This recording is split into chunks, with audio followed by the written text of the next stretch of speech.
my headlights sliced through the inky blackness, the only witnesses to the desolate two-lane road unfurling before me. My GPS chimed, its robotic voice a jarring intrusion in the symphony of crickets and rustling leaves. "Recalculating route," it announced, as if sensing my unease. It had been a long day, and a detour due to a bridge closure had me miles off track. My phone, the sole companion in this endless night, lay dead on the passenger seat, another casualty of the detour. The faint glow of the dashboard instruments was all that illuminated the interior of my old Volvo, casting long, distorted shadows that danced with the bumps on the road. A shiver skittered down my spine. The air had grown thick, heavy with an unseen presence. I cranked up the heater, trying to dispel the sedan chill, but it clung to me like a cobweb. The GPS chimed again. "Road closer ahead. Please find alternate route." Annoyance curdled into unease. This was getting ridiculous. What kind of road closure existed in the middle of nowhere? Straining my eyes, I finally saw it. A dark wall of twisted metal blocking the road like a fallen titan. No detour signs, no flashing lights, just an impassable barrier of debris. Anger simmered as I pulled over onto the shoulder, stuck again. This night would never end. Frustrated, I slammed my fist against the steering wheel. The silence that followed was absolute, broken only by the chirping of crickets, now strangely insistent. Then a sound, a soft creaking, like branches rubbing against the car. I held my breath, strained to hear. The creaking grew louder, closer. It wasn't coming from outside. It was within the car. Panic crawled up my throat. With trembling hands, I fumbled for the door handle. Just as I grasped it, a bone-chilling whisper tickled my ear. "Don't leave." My blood ran cold. I spun around, eyes darting wildly in the darkness. But the interior was empty, bathed in the same dim glow of the dashboard. Had I imagined it? The whisper, soft but undeniably there, echoed in my mind. "It's not safe outside," it murmured again, closer this time, tinged with a hint of desperation. Frozen in terror, I stared at the empty space beside me. Then I saw it. A flicker of movement in the corner of my eye. A wispy, translucent figure, barely there, coalescing in the shadows. It wasn't human, I was sure of that. A tall, emaciated form, its features blurred, eyes like smoldering embers burning in the darkness. "Stay," it pleaded, its voice a raspy whisper. "They're not like you." The figure, whatever it was, seemed to pulsate with a dim, ethereal light. I wanted to scream, to flee, but my body refused to obey. The creature exuded an aura of chilling power, yet something else. A plea for help, a fear deeper than my own. Suddenly, a deafening clang echoed from outside. The metal barrier at the roadblock trembled. Then, with a groan, it parted, revealing a gaping maw leading into the darkness beyond. From the depths, a cacophony of unholy shrieks erupted, a chorus of unseen horrors clawing at the edges of my sanity. The ghostly figure turned its burning eyes toward me. "They're coming. You must not let them take you." A desperate urgency filled its voice. In that moment, I knew I had a choice. Trust this spectral entity, whatever it was, or face the horrors beyond the broken barrier. With a shaky hand, I reached for the gear shift. The metal felt icy cold beneath my palm. I looked back at the figure, at its pleading eyes, then towards the road, the abyss waiting to swallow me whole.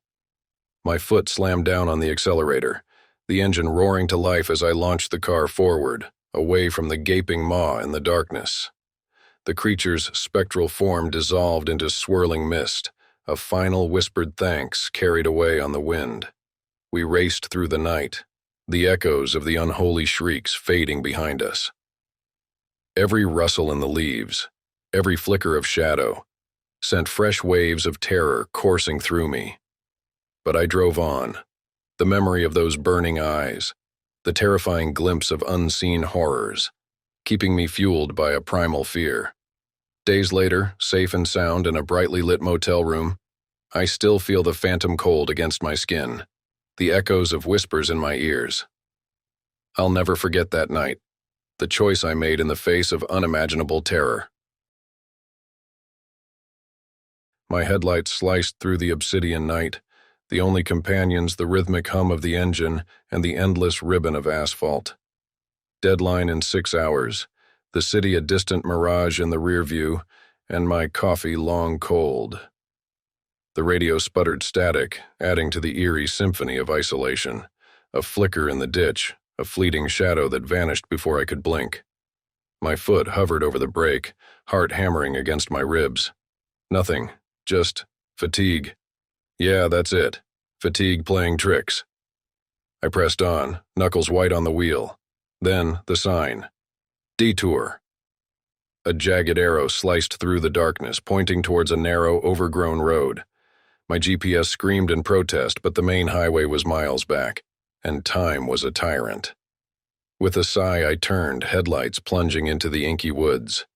The air grew thick, heavy with the scent of damp earth and something else, acrid and metallic.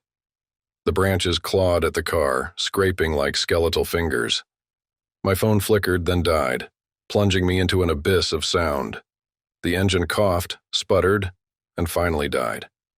Silence, crushing and absolute. Then, a light. A single flame, dancing in the distance. Hope flared in my chest. Help. I stumbled out, legs slick with sweat, fear a cold knot in my throat. As I drew closer, the light resolved into a flickering bonfire casting grotesque shadows on a dilapidated cabin. A figure sat beside it, silhouetted against the flames. Hello? My voice echoed thin and brittle in the stillness. The figure stirred, turning slowly. His face, when it finally came into view, was a mask of weathered skin stretched tight over bone. Vacant eyes, like chips of polished obsidian, stared into mine. His smile was a jagged wound, revealing teeth filed to needle-sharp points. Lost, little one? His voice was a dry rasp, like leaves rustling in a dead wind. Panic clawed at my throat.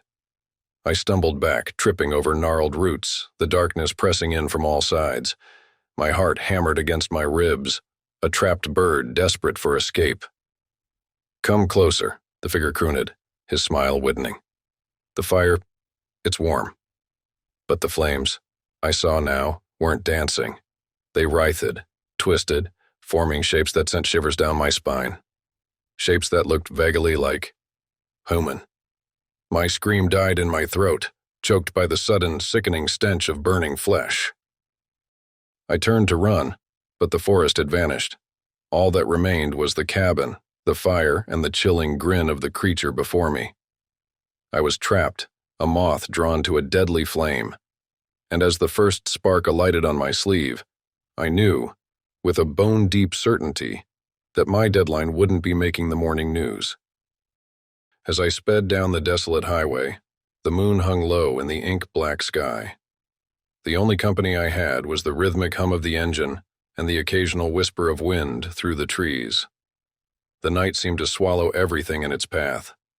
My headlights cut through the darkness like feeble beacons, revealing a road that stretched endlessly ahead. Anxiety gnawed at me as shadows danced on the periphery of my vision. I glanced at the rearview mirror, catching fleeting glimpses of something indistinct lurking in the back seat. An uneasy chill crept down my spine. With each passing mile, the isolation intensified. The road became an eerie corridor, surrounded by dense woods that seemed to encroach upon me. I flicked on the radio, hoping for a distraction, but only static filled the car. I tried to shake off the growing sense of unease, convincing myself it was just my imagination. Suddenly, a figure appeared in the middle of the road, an ethereal silhouette that seemed to materialize from the shadows. Panic gripped me as I slammed on the brakes, the tires screeching in protest. The figure stood motionless, bathed in the dim glow of my headlights, a faceless specter in the night. Fear seized my throat as I fumbled for my phone, desperate to call for help. But the signal bar taunted me with its emptiness. I locked the doors, heart pounding, and stared at the mysterious figure. It seemed to beckon, its form wavering like a mirage.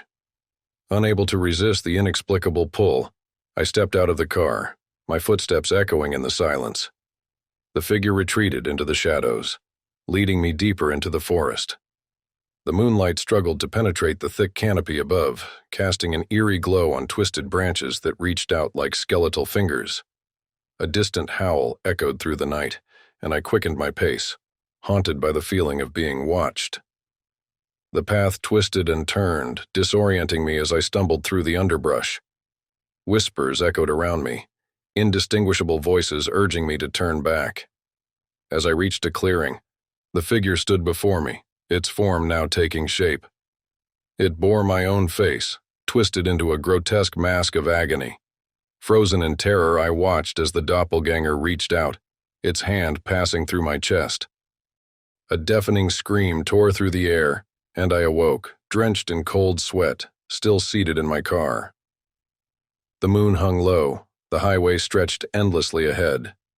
Shaken, I peeled my clammy hands from the steering wheel, wondering if the nightmare had truly ended, or if the spectral figure still lurked in the shadows, waiting for the next lost soul to drive into the night.